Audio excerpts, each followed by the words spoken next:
السلام عليك يا رسول الله، السلام عليك يا حبيبي يا نبي الله. بسم اللہ الرحمن الرحیم. حضرت ابو رافع سے روایت ہے کہ نبی کریم صلی اللہ علیہ وسلم سرما لگا لیا کرتے تھے جبکہ آپ صلی اللہ علیہ وسلم روزے کی حالت میں ہوا کرتے تھے. یہ مجمع الزوائد کی روایت ہے.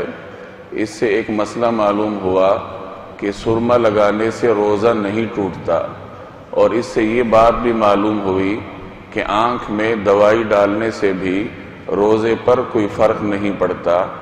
روزہ ٹوٹنے کے حوالے سے ایک اصول سمجھ لیجئے کہ ہر وہ چیز جو جسم کے اندر داخل ہو اور کسی منفذ کے ذریعے دماغ یا معدے تک پہنچے اس سے روزہ ٹوٹتا ہے.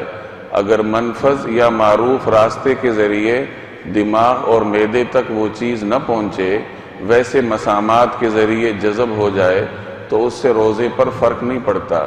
جیسے آپ غسل کرتے ہیں یا وضو کرتے ہیں اور جسم پر پانی پڑتا ہے، وہ پانی مسامات کے ذریعے جذب ہو جاتا ہے. اب اگرچہ پانی جسم میں داخل ہوا لیکن کسی منفذ کے ذریعے دماغ یا معدے تک نہیں پہنچا، اس لیے روزہ نہیں ٹوٹتا. چنانچہ آنکھ میں دوائی ڈالنے سے روزہ نہیں ٹوٹتا، ناک میں ڈالنے سے ٹوٹ جاتا ہے کیونکہ وہ منفذ کے ذریعے معدے تک پہنچتا ہے. انجیکشن کوئی بھی ہو، چاہے وہ رگ والا ہو یا مسکولر ہو، اس سے روزہ نہیں ٹوٹتا. ڈرپ لگوانے سے بھی نہیں ٹوٹتا.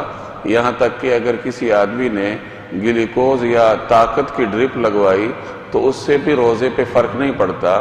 البتہ اتنی بات ضرور ہے کہ اگر بغیر کسی ضرورت کے روزہ دار طاقت کی ڈرپ لگواتا ہے تو یہ اس کے لیے ناپسندیدہ ہے.